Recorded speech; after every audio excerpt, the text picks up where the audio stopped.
Bonjour, bienvenue à tous et à toutes. Je suis très heureuse d'accueillir ce matin pour vous ce soir Monsieur Louis Weber. Euh, c'est dans le cadre de la série Onomatics Online de l'International Council of Onomastic Sciences. Soyez donc les bienvenus. Euh, je suis la présidente de l'association, donc je vous accueille, Madame Rezegui, qui est la présidente, est pour le moment absente, mais au nom de toute l'association, je vous donne la bienvenue. Je vous présente un peu la dynamique. Monsieur Hébert va nous parler de son travail pendant les premiers 45 à 50 minutes. Et le reste du temps sera consacré à l'interaction avec le public. Donc, si vous avez des questions ou des commentaires à faire, notez-les pour que, à la fin de la présentation, on puisse interagir. Je passe immédiatement à la présentation du professeur Hébert. Louis Hébert est professeur à l'Université du Québec à Rimouski, UQAR. Ses recherches portent principalement sur la sémiotique, la sémantique interprétative, la méthodologie de l'analyse littéraire, l'onomastique, Magritte, le bouddhisme et la spiritualité. En plus d'environ 90 articles et chapitres de livres collectifs, il a fait paraître de nombreux livres.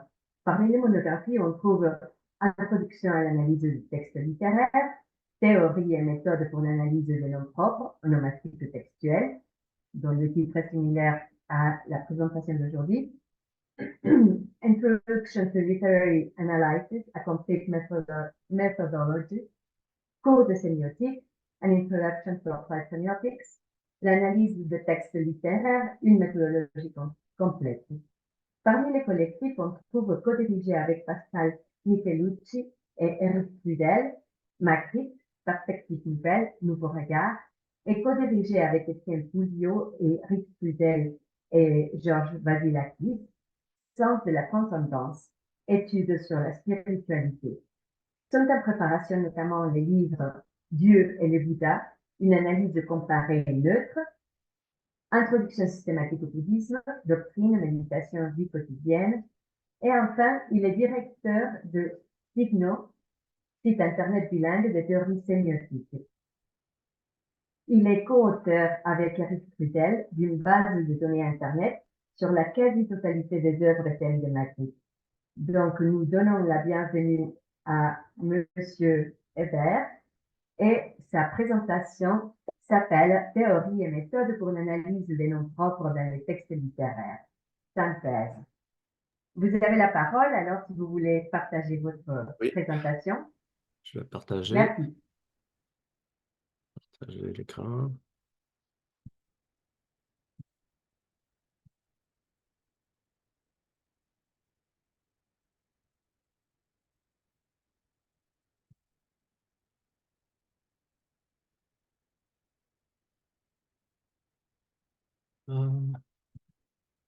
Voilà.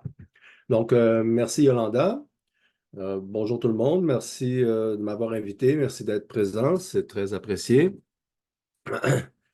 Je vais vous faire une présentation sur l'onomastique. La présentation est conçue pour donner un aperçu aux débutants en onomastique. Les personnes qui n'auraient vraiment pas beaucoup de rudiments en onomastique pourraient s'y retrouver, je pense. Et j'espère pouvoir apporter aussi quelques éléments pour les onomasticiens avancés. Donc, j'espère qu'il y a quand même quelques nouveautés et quelques développements qui pourront vous être utiles aussi. Donc, théorie et méthode pour l'analyse des noms propres dans les textes littéraires. En fait, c'est dans les textes mythiques. Et en fait, c'est dans les produits mythiques. Parce que au théâtre, on a des noms propres, au cinéma, on a des noms propres, dans les textes religieux, on a des noms propres. Donc, ce n'est pas seulement les textes littéraires, c'est les textes mythiques, religieux, philosophiques, mais également les produits mythiques autres, comme le cinéma, le théâtre, les séries, etc. Donc, je vais employer un certain nombre de symboles. Je vais regarder voir si j'ai mon petit pointeur. Pointeur, oui. Signe entre guillemets, signifié en italique, signifié entre apostrophes, sème, c'est-à-dire à partir d'un signifié entre barres obliques, ou isotopie, répétition d'un même sème, entre barres obliques également. Donc, je vais employer un certain nombre de symboles. Je vais regarder voir si j'ai mon petit pointeur. Oui. Signe entre guillemets, signifié en italique, signifié entre apostrophes, sème, c'est-à-dire à partir d'un signifié entre barres obliques, ou isotopie, répétition d'un même sème, entre barres obliques également. L'onomastique comme approche, c'est une petite définition, l'étude des modalités dont les natures possibles, par exemple, je ne vois pas mal dire possible, les espèces de noms propres, l'étude des modalités, causes et effets, donc les fonctions voulues ou non, par exemple sur le sens, de la présence ou de l'absence des noms propres dans le texte, dans une interprétation, dans un texte donné ou un groupe de ces textes, dans un ou plusieurs genres, au sens large, par exemple dans le roman, dans la littérature, voire au-delà, cinéma, texte sacré, etc., ou dans une ou plusieurs autres formes, par exemple dans un topos, dans le système de la langue, voire dans les textes en général.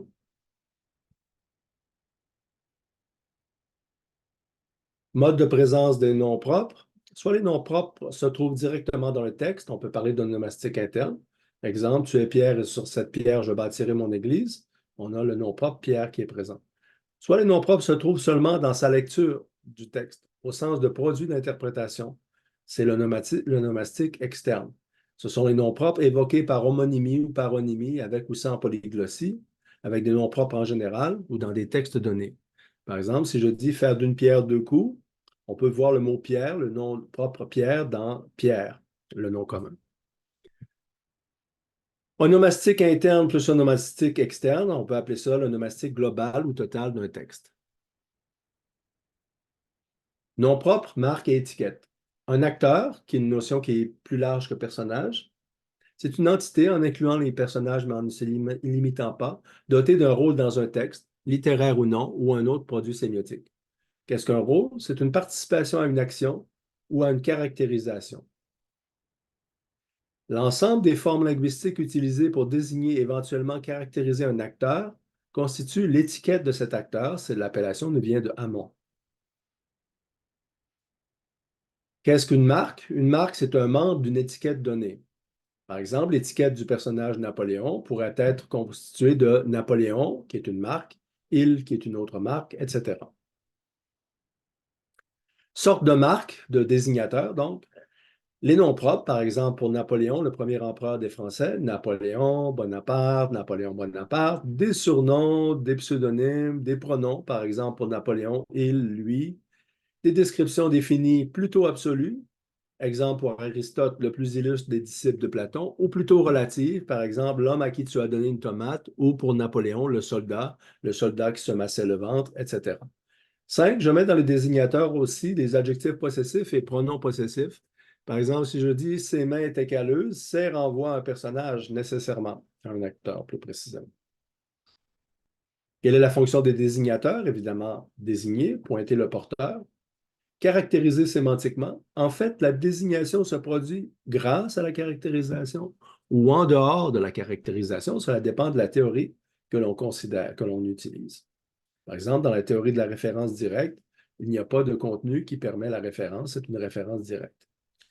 Une troisième fonction des désignateurs, dénommer, probablement seulement pour les noms propres en soi ou les noms propres obtenus par translation, c'est-à-dire changement de catégorie grammaticale. Par exemple, un nom commun devenu nom propre ou un adverbe devenu nom propre. On en verra des exemples. Étiquette avec ou sans nom propre. Donc, l'étiquette, c'est les appellations que l'on donne d'un acteur donné. Un acteur, c'est un rôle dans une action ou une caractérisation. L'étiquette avec ou sans nom propre. Si j'ai au moins un nom propre dans l'étiquette d'un acteur donné, on peut parler de nomastisation. Il faut, en fait, pour bien faire l'analyse onomastique, distinguer trois porteurs du nom. L'acteur porteur comme signifié, Napoléon comme signifié dans un texte sur l'histoire française du 19e siècle. L'acteur porteur comme représentation mentale, l'image mentale qui est suscitée par le signifié, et le référent porteur. Le référent, c'est une notion extrêmement problématique. Deux manières de le voir. Le référent comme être du réel uniquement, alors Madame Bovary n'aurait pas de référent, ou le référent plus largement comme ce dont on parle, que le référent corresponde au réel, Aristote, ou soit fictif, Harry Potter. Degré de présence des noms propres. Un produit sémiotique peut être anonomastique, pas de nom propre. Par exemple, l'Albatros de Baudelaire. Beaucoup de poèmes sont anonomastiques. Un produit sémiotique peut être hypo-onomastique, un seul nom propre ou trop peu de noms. Un produit sémiotique peut être méso-onomastique avec un nombre moyen de noms propres ou le nombre attendu, juste assez de noms propres, par exemple un roman standard. Le produit sémiotique peut être hyperonomastique avec plus de noms qu'attendu que la moyenne. Et théoriquement, le produit sémiotique peut être panonomastique, fait uniquement de noms propres. On se rapproche de cet idéal avec la chanson Putain ça penche de Souchon, dont les couplets sont constitués exclusivement de noms de marques de commerce, eux-mêmes souvent dérivés d'anthroponymes comme Cardin, Chanel, Céline, etc. Même principe pour les acteurs. L'acteur peut être anonomastique, sans nom propre, hyponomastique, avec un seul nom propre, par exemple, mésonomastique avec le nombre attendu de noms propres, hyperonomastique avec trop de noms propres, d'une certaine manière, et panonomastique, par exemple, si on considère que Dieu possède tous les noms ou un nombre infini de noms, ou du moins un grand nombre indéfini de noms. On sait que Dieu possède toutes les qualités, c'est même dans le bouddhisme, c'est la même chose. Un Bouddha possède un nombre probablement littéralement infini de qualités, mais je ne sais pas si on considère que Dieu possède tous les noms possibles et imaginables.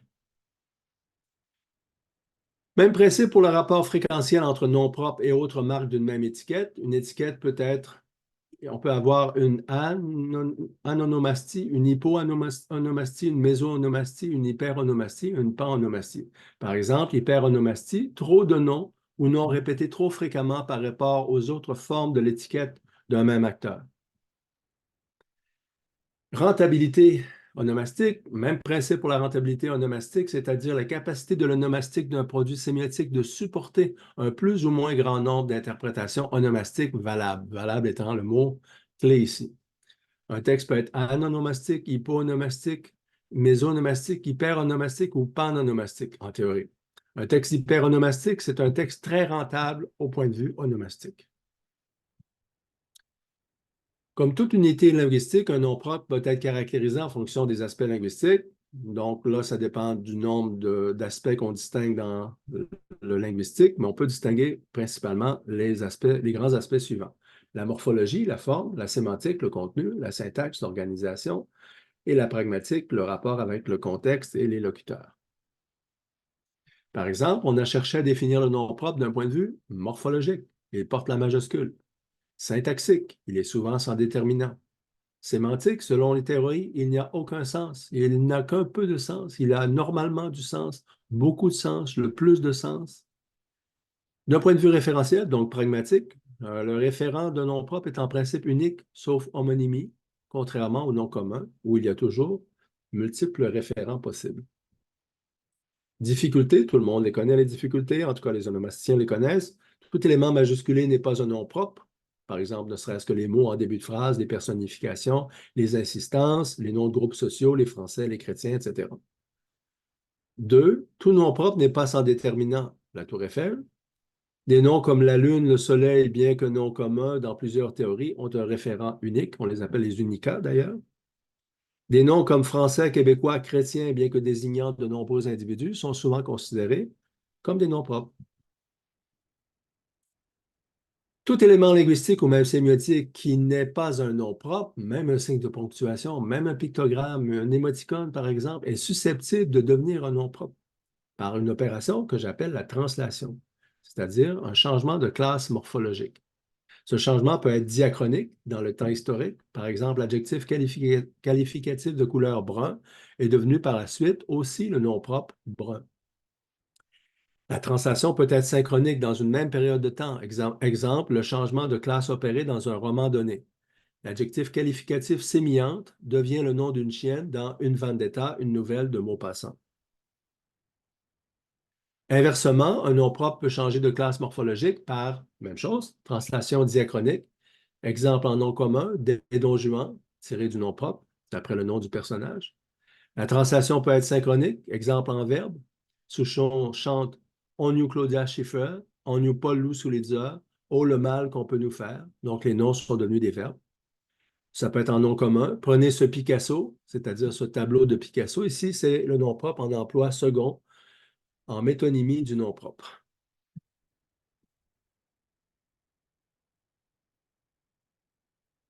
Sous-classe du nom propre, en fonction de la nature ontologique du porteur.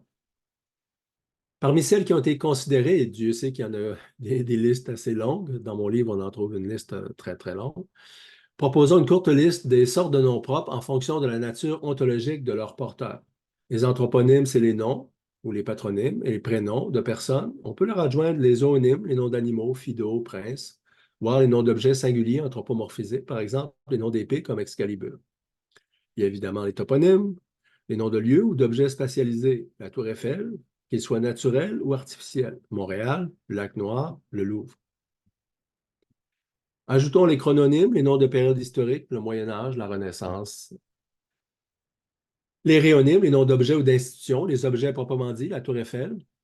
Les marques de commerce, Viagra, les noms de compagnie, Ford, les noms d'événements, la Nuit de Cristal, la Grande Guerre. Dans la mesure où l'on considère que les titres de produits sémiotiques, ils m'en connaissent, textes, images, etc., sont des noms propres, la titrologie est une branche de l'onomastique générale et artistique. Pour une liste plus complète, voir mon livre, dont je donnerai la référence à la fin. La sorte de nom propre par rapport à laquelle on définit, contraste et considère les autres est généralement celle des anthroponymes, des noms de personnes. L'anthroponyme est ainsi le nom propre par excellence, son prototype, comme la pomme ou l'orange sont les prototypes des fruits dans les pays occidentaux, mais pas la carambole. Tout phénomène de toute classe ontologique est susceptible d'être affecté d'un nom propre par une instance systémique sociale, par exemple en langue ou en sociolecte, ou par un locuteur en particulier dans son idiolecte ou dans un seul de ses textes, dans son textolecte. Par exemple, Bosco donne des noms propres à des arbres, et on sait que les amoureux donnent souvent des noms propres à leurs organes et régions sexuelles.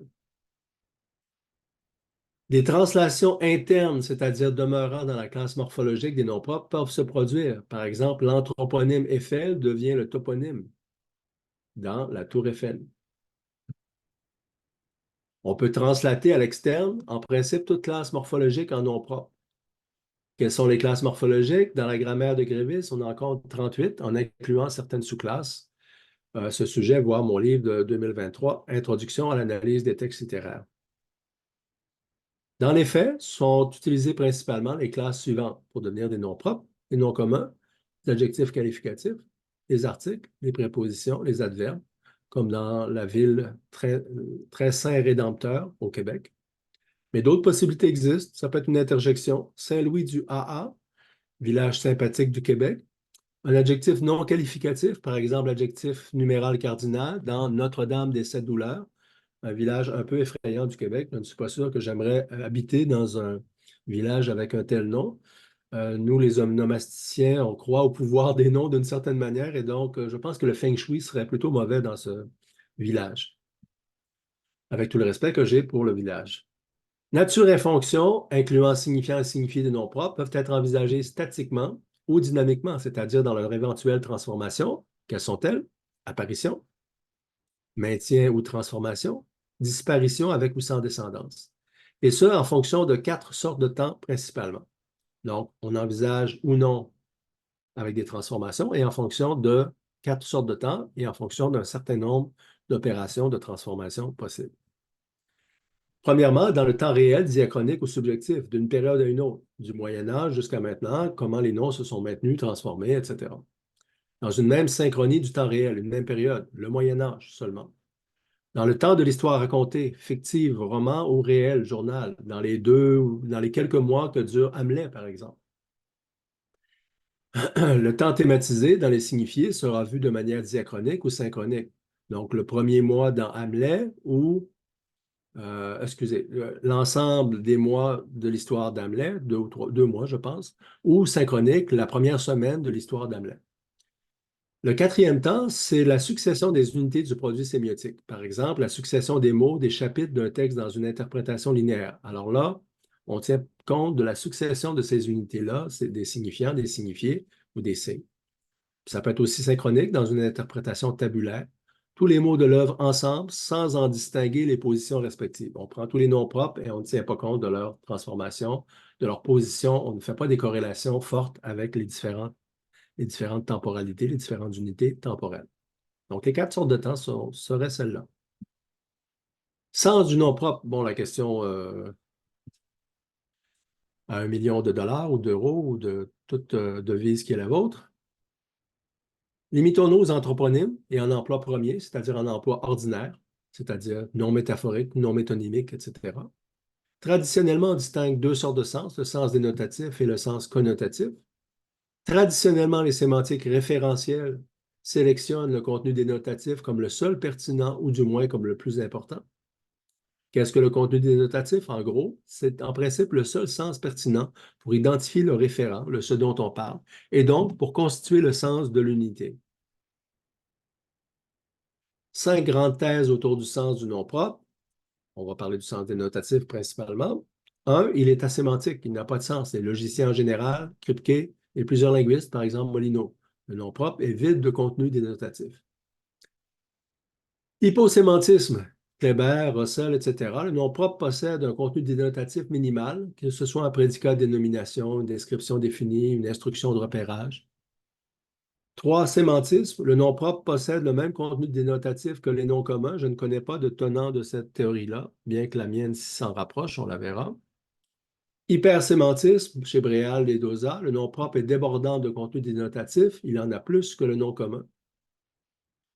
Polysémantisme, c'est ma thèse. Le nom propre, selon son type, est asémantique, hyposémantique ou sémantique, bien que soit invalidé dans ma théorie l'opposition entre sens dénotatif et sens connotatif, qui est remplacée par l'opposition entre contenu inhérent en langue et contenu afférent en texte en particulier. J'y reviendrai. Les mêmes thèses peuvent s'affronter pour le contenu connotatif, bien que généralement, il n'y a pas de grand débat, c'est les noms propres qui sont considérés comme les plus hypersémantiques au point de vue des connotations. Par exemple, chez Roland Barthes, qui a dit, vous le savez, le nom propre est le prince des signifiants. Il semble impossible de soutenir que le nom propre, surtout en contexte, n'a pas de sens, mais qu'il puisse ne pas posséder telle sorte de sens en particulier. Signification du nom propre. Utilisons la sémantique interprétative, c'est la sémantique que j'utilise, celle de François Rastier. C'est une sémantique différentielle sur la valeur et non pas référentielle pour étudier le sens du nom propre.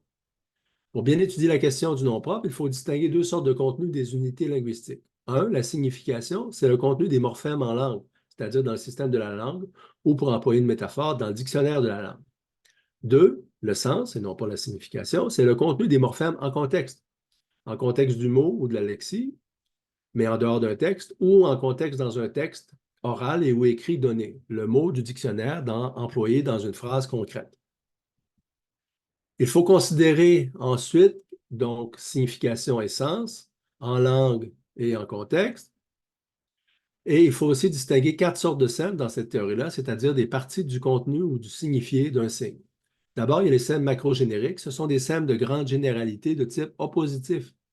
Par exemple, le mot fourchette contient notamment les sèmes macrogénériques inanimés, c'est-à-dire non-vivants, concrets, qui s'opposent à des sèmes comme animés et abstraits. Deuxième sorte de sèmes, les sèmes mésogénériques, relatifs au domaine d'activité humaine. Par exemple, le mot fourchette contient le sème alimentation. 3, il y a des sèmes microgénériques. Le mot fourchette contient ustensile, qui définit la classe sémantique minimale dont nous venons de parler, qui contient couteau, cuillère, fourchette. Et enfin, des sèmes spécifiques. Le mot fourchette contient le sème pour piquer, qui distingue le contenu de ce mot de celui de couteau et de cuillère, qui appartiennent pourtant à la même classe sémantique. En fonction de la signification, c'est-à-dire du contenu en langue, on peut distinguer 3 types d'anthroponymes. Même principe pour les autres sortes de noms propres.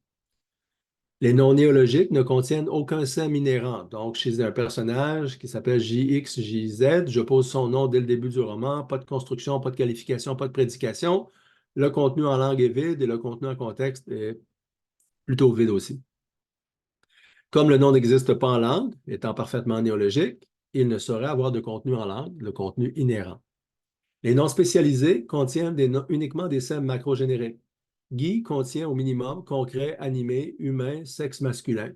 Dupont contient au minimum concret, animé, humain. Sexe masculin est-il un sème macrogénérique? C'est une question, j'en débat dans mon livre, mais je ne pourrais faire le débat ici. Les noms célèbres, troisième sorte de noms, contiennent, comme les noms communs, tous les types de sèmes. Napoléon, désignant le premier empereur des Français, contient des sèmes macrogénériques, concrets, humains, etc., mésogénériques, politiques. Microgénérique, grands empereurs occidentaux, et un trait spécifique qui le distingue des autres empereurs dans l'ensemble des grands empereurs occidentaux, premier empereur des Français, par exemple. Sens du nom propre, donc en contexte. En contexte, les noms propres possèdent, comme tout signe, même complètement néologique, même un signe de ponctuation, un sens. Ça n'existe pas d'unité qui n'a pas de sens en contexte. En contexte, du moins en texte, le contexte texte, les noms propres sont susceptibles, comme les noms communs, de contenir les 4 sortes de sèmes.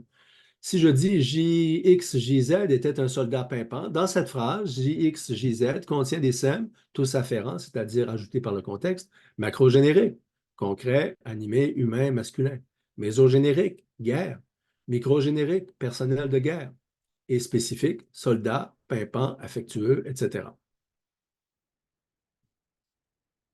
Si en contexte Guy désigne un chien, le sème inhérent humain de cet anthroponyme spécialisé est virtualisé, c'est-à-dire neutralisé et supplanté en contexte par le sème afférent animal qui s'ajoute.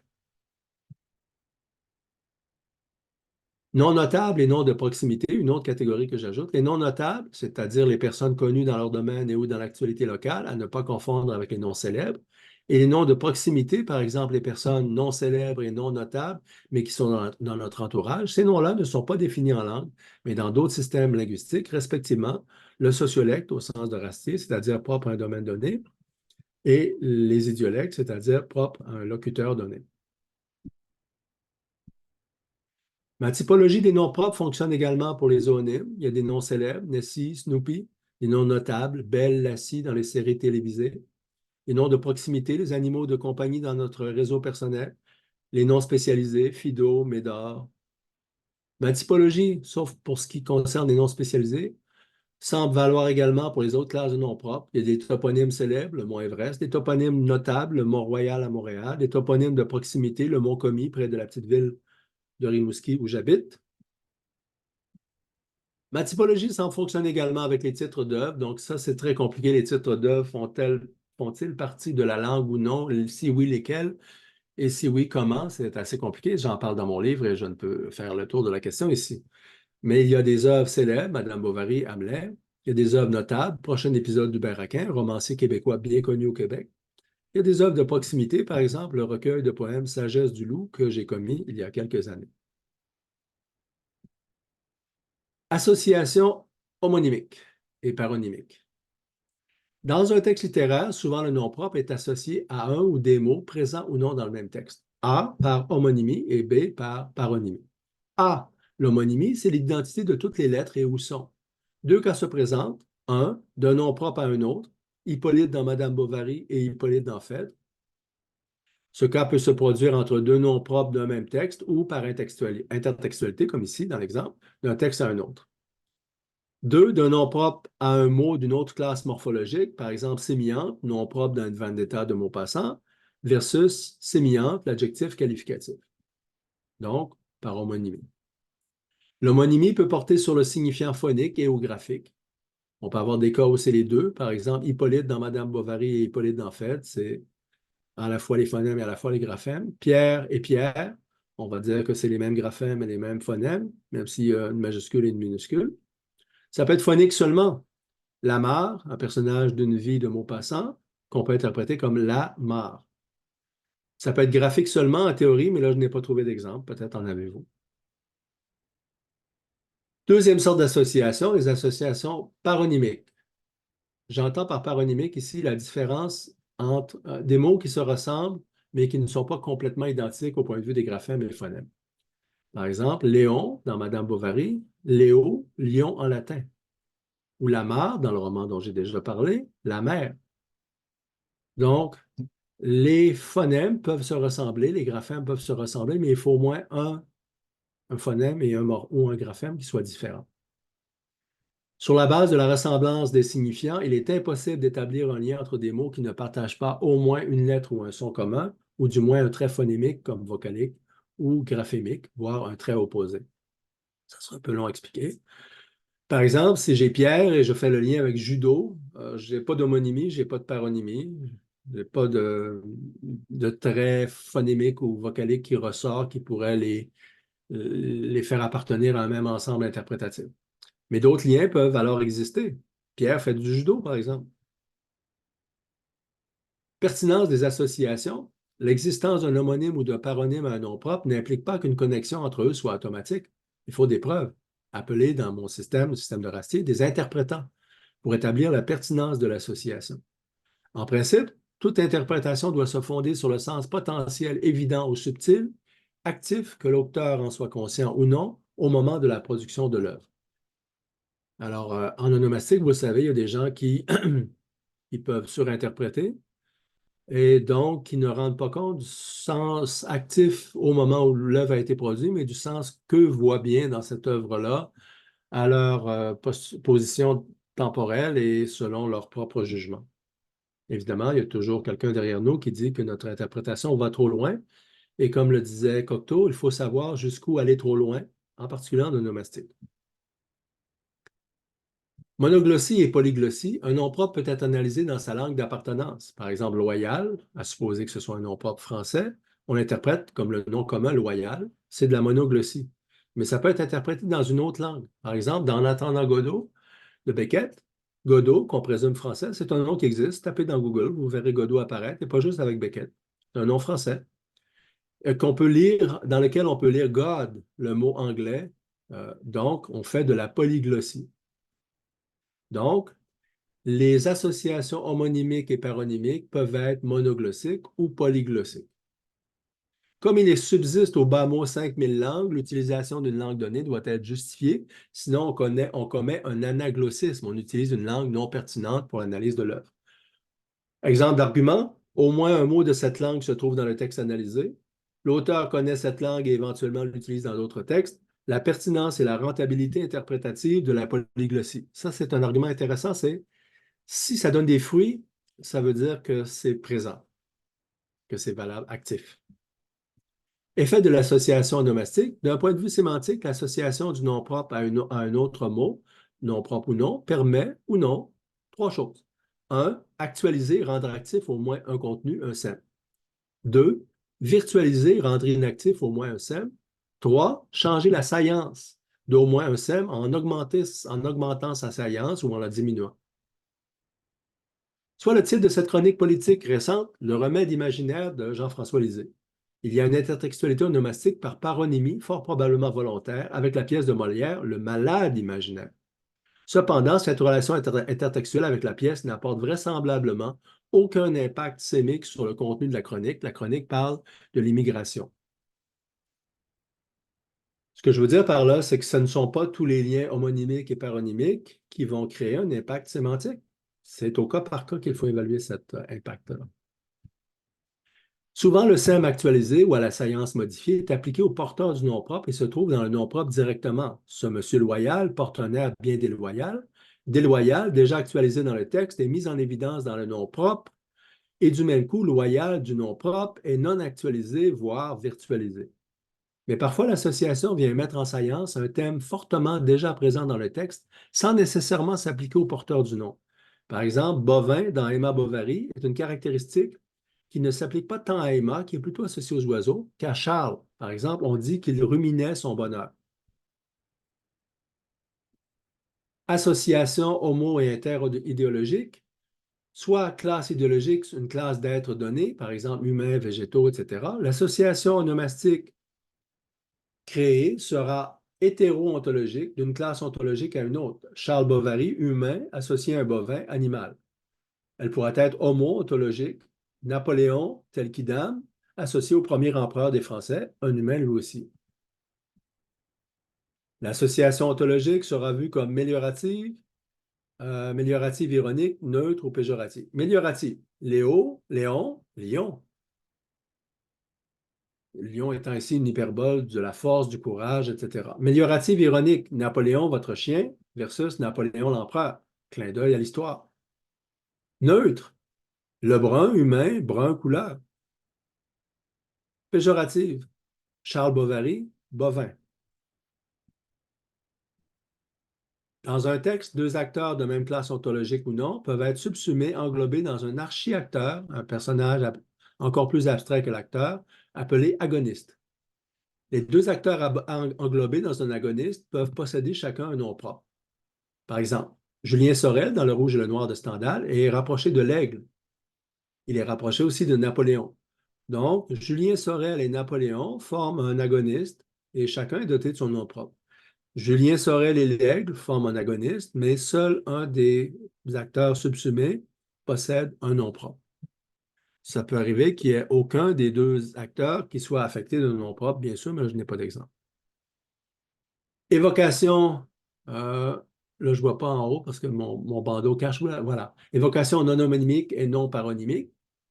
En plus des contenus qu'il convoque par association homonymique et paronymique, avec d'autres mots, le nom propre peut susciter des évocations autres, souvent rangées dans les connotations. Ces connotations peuvent être linguistiques. Pierre est un mot de la langue française. Spatial, Dupont évoque un espace plus franco-français que québécois. Il n'y a pas beaucoup de Dupont au Québec. L'inverse pour Tremblay. Il y a énormément de Tremblay au Québec, mais pas autant en France. Les connotations peuvent être temporelles. Isidore, Wilbrod font au 19e siècle, du moins pour un Québécois. Cunégonde fait médiéval.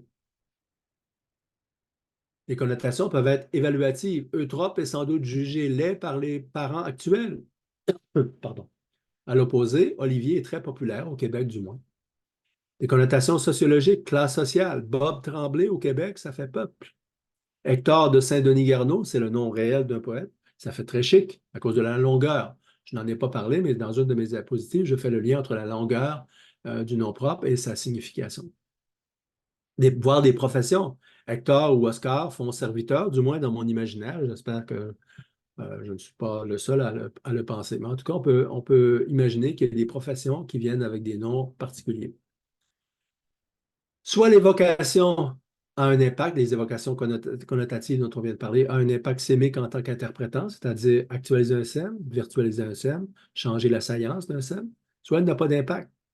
Si j'ai l'expression déshabiller Paul pour habiller Jean, le SEM mot français pourrait en théorie figurer dans Paul et Jean, mais il ne le fait pas sans doute, sauf contexte particulier. Donc, ce n'est pas parce qu'il y a une potentialité de connotation que la connotation fait partie du sens actif du texte. Ça dépend, comme toujours, du contexte. Voilà. En nous inspirant de distinctions de François Rastier, mon maître intellectuel principal, appelons contexte passif de nom propre donné les unités linguistiques, nom propres ou autres, dans lesquelles le nom propre produit une incidence sémique. Actualisation, virtualisation, changement de la séance. Appelons contexte actif d'un nom propre donné les unités linguistiques qui ont une incidence sémique sur ce nom propre. Et enfin, appelons contexte neutre les unités qui ne relèvent ni du contexte passif ni du contexte actif. Existence préalable ou non du nom propre, on l'a vu, le nom propre peut exister dans le système de la langue ou ne pas y exister. Dans ce dernier cas, il est alors néologique. Pour une analyse plus précise, distinguons le morphème, par exemple beau, thé, et la lexie, mot ou expression, par exemple beauté, pomme de terre. On peut alors considérer deux sortes de niveaux de néologisme, le néologisme au niveau du morphème et de la lexie. Tous les morphèmes de la lexie sont néologiques, ou au moins un des morphèmes de la lexie est néologique. Toute lexie comportant au moins un morphème néologique est nécessairement une lexie néologique. Néologisme au niveau de la lexie seulement. Dans le lac anticonstitutionnel, tous les morphèmes existent, mais pas leur assemblage dans cette lexie.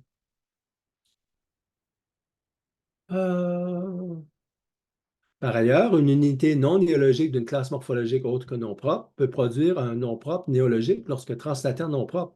Par exemple, lentement, pour désigner une tortue, disons, est néologique comme nom propre.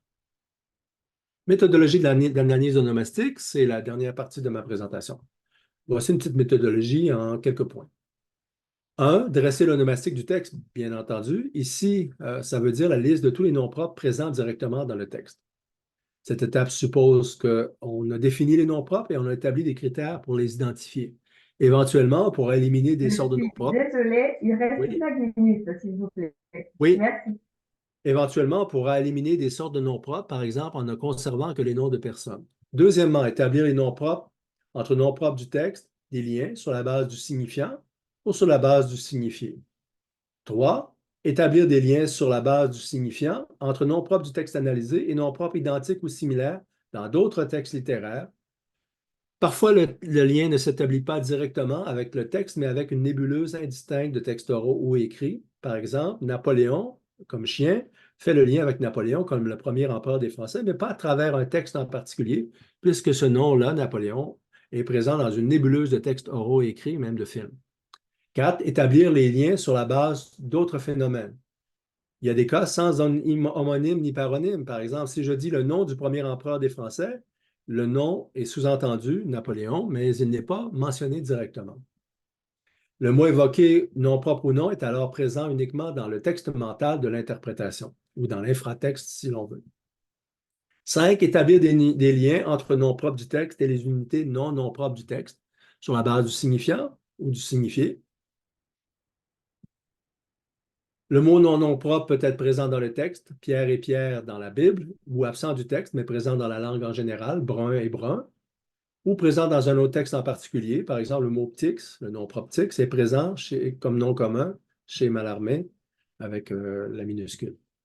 De manière générale, établir l'apport des noms propres au sens du texte, avec les incidences dont on a déjà parlé, et l'inverse, faire le parcours inverse, noter l'impact des autres unités du texte sur le sens du nom propre, par prédication, qualification, etc. 7. Vérifier si des liens s'établissent d'une part entre les phonèmes et au graphème et d'autre part des sémantismes quelconques. Par exemple, des liens directs. Les consonnes sont souvent associées à des sémantismes d'intensité, voire de violence, tandis que les voyelles sont souvent associées à des sémantismes de plus faible intensité. Les liens locaux, on peut dire que dans tel texte, par exemple, les voyelles sont associées à tel contenu et les consonnes sont associées à tel autre contenu. 8. On peut aussi faire des liens sémantiques, on peut faire des analyses sans corrélation directe, sans corrélation sémantique directe ou indirecte.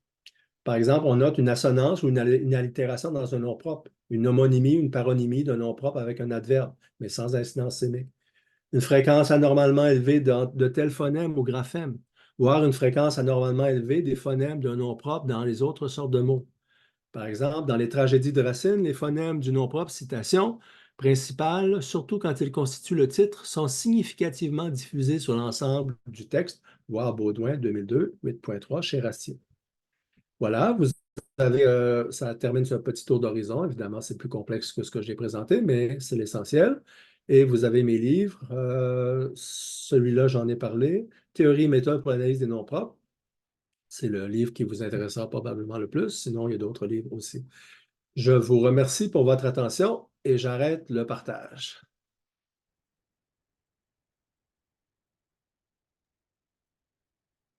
Merci beaucoup pour votre présentation et votre conférence qui a sans doute suscité des idées, des commentaires qui seront versés ici. Nous ouvrons les quelques minutes des commentaires ou questions, si vous voulez lever la main ou ouvrir simplement le microphone et intervenir, s'il vous plaît.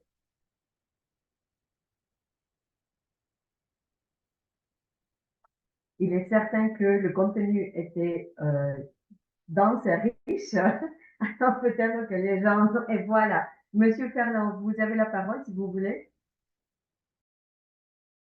Oui, bonjour Louis. Merci pour la présentation très dense. Pour l'analyse littéraire, je m'intéresserai à la question des sociétés tradition orale et exclusivement orale. Et dans la succession des noms propres les individus dans une société autochtone, il y a un cas ici en Amérique du Nord, changent de nom au gré de la vie. Certains sont des descriptifs très évocateurs. Après ça, ça se cristallise dans des traits de personnalité. Après ça, ça se cristallise dans des rôles sociaux à différentes étapes de la vie et pas toujours les mêmes pour tous les individus. Est-ce que l'analyse ici serait opportune selon cette théorie?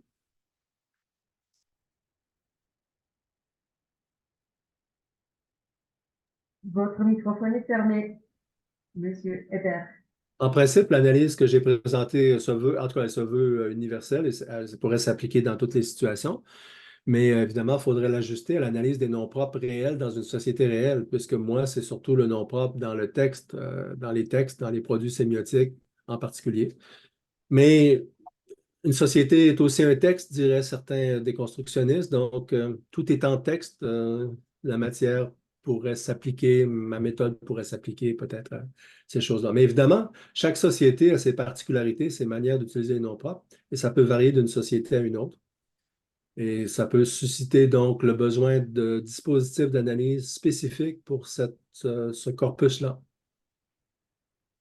OK, donc à le recadrer, si je peux le dire. Oui, c'est ça. C'est comme toujours. Là, j'ai présenté une méthode générale, mais on peut toujours l'adapter en fonction des corpus. Parce qu'en fonction des corpus, il faudra mettre l'accent sur quelque chose. Et ce qui est intéressant, c'est quand ça dépasse, c'est-à-dire on applique la méthode sur le corpus, et là, du moule, il y a des choses qui coulent, qui ne rentrent pas dans le moule.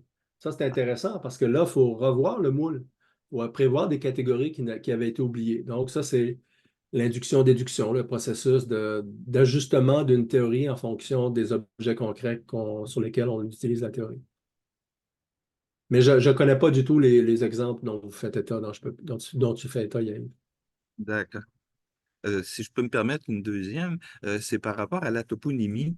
Sur le connotatif et le dénotatif, je ne sais pas jusqu'à quel point on pourrait travailler aussi avec le locatif. C'est-à-dire qu'il y a beaucoup de noms de lieux qui incorporent des éléments qui sont véritablement locatifs, dont certains sont sur l'orientation, et parfois fausses. Hein. La rive sud de Montréal est à l'est, et pas au sud. La côte nord est en fait une côte sud. Euh, Ça serait une rive nord, normalement. Alors, l'organisation géographique des lieux a des référents qui sont véritablement locatifs, c'est-à-dire que leur dénotatif est spécifiquement locatif, mais pas entièrement. Alors, je prends un autre exemple, les îles du Cap-Vert, qui sont devenues un pays, un État. Il n'y a pas de Cap-Vert au Cap-Vert. Ce sont les îles qui sont devant le Cap-Vert. Mais il y a le Cap-Vert, il y a aussi le Cap-Blanc, il y a aussi le Cap-Rouge sur cette côte.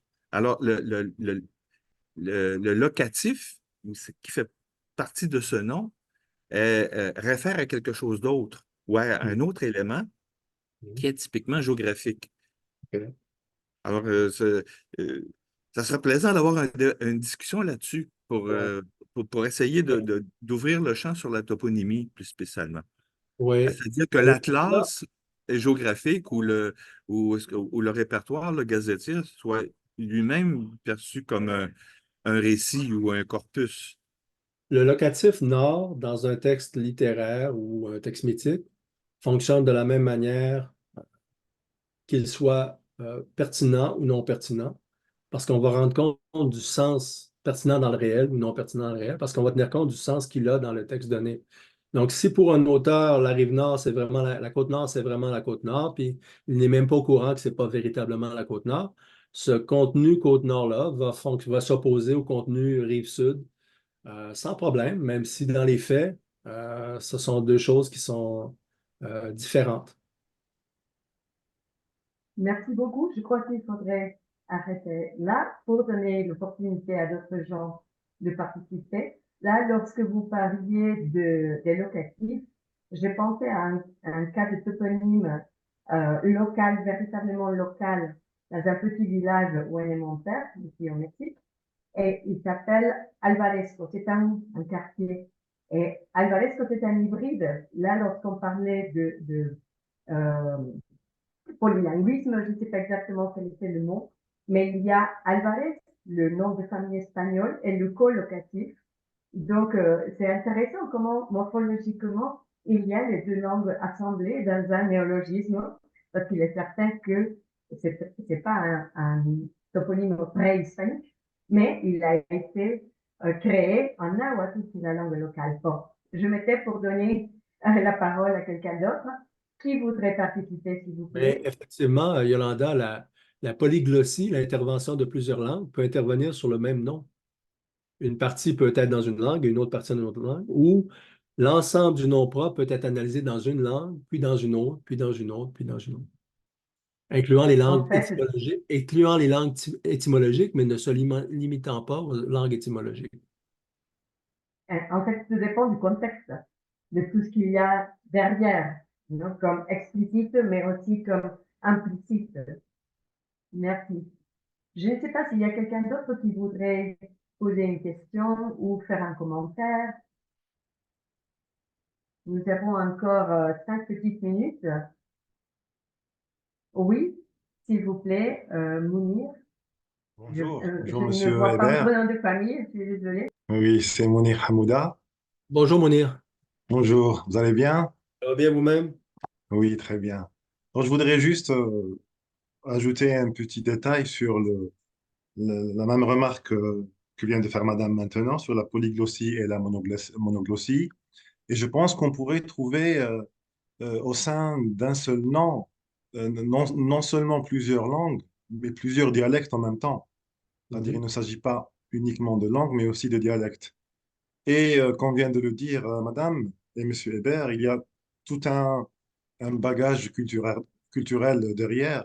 Et comme le cas du personnage Yaminata de Malkhated, dans ce nom, on trouve une partie qui est vraiment arabe et l'autre qui est ottomane et qui renvoie à la présence de la colonisation ottomane dans l'histoire de l'Algérie. Et voilà, donc c'est tout. Et je voudrais juste vous poser une question. Est-ce que vous croyez que la calligraphie d'un nom peut influencer son sens?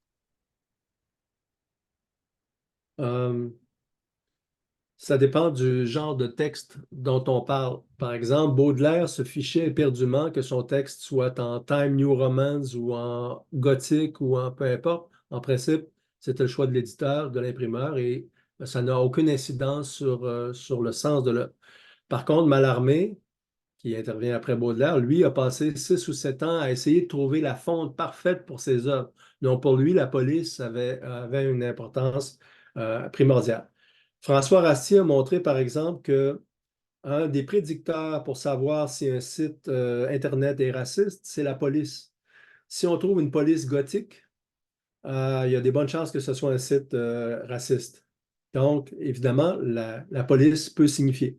Et là, ça dépend du producteur, c'est-à-dire ce qui est significatif dans de la poésie contemporaine lettriste n'est pas nécessairement significatif dans Madame Bovary ou dans l'Albatros de Baudelaire. C'est toujours en fonction de la poétique, du contexte, du genre, que ça devient significatif ou non. Sinon, ben là, on fait de la projection. Si on dit les fleurs du mal sont en Times New Roman parce que ça veut dire telle et telle chose, on a le droit de le faire. Il n'y a pas de police de l'interprétation. Simplement, ça ne tient pas en compte de la poétique de l'époque et de la poétique de Baudelaire. Mais on a le droit de le faire. Il n'y a pas de police de l'interprétation. On peut surinterpréter, on peut mésinterpréter. Personne ne va venir nous arrêter.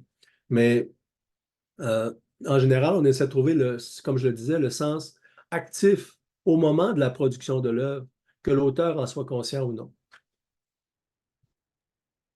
Merci. On a une toute dernière intervention, celle de Monsieur Jaïs Ferland, s'il vous plaît. Oui, Monsieur Mounir, c'est intéressant parce qu'en cartographie, justement, les noms de lieux sont habituellement en caractère romain, alors que les noms de cours d'eau et de mer sont en italique. Et selon l'importance, on va mettre le nom seulement avec une majuscule ou sans majuscule, ou tout en majuscule, certains vont être en gras ou avec une police plus importante. Donc là, oui, ça devient véritablement porteur de sens. Et je pensais moi aussi aux prénoms en japonais qui sont écrits en caractère chinois. C'est une question de calligraphie beaucoup plus saillante, disons, ou qui saute aux yeux, où vraiment il y a une intentionnalité de écrire et d'utiliser ce prénom à partir d'un idéogramme chinois et non pas d'un des systèmes d'écriture du japonais. Donc, c'est aussi une question à chercher. Ben, je crois qu'on est arrivé pratiquement à l'heure. Je vous remercie énormément de votre présence, surtout Monsieur Hébert qui a partagé sa théorie ou ses théories. Il est certain qu'il faudrait approfondir et une présentation de 45 minutes n'est pas suffisante. mais ça donne déjà une idée assez générale, sinon complète, de ce cas-là. Donc, soyez attentifs.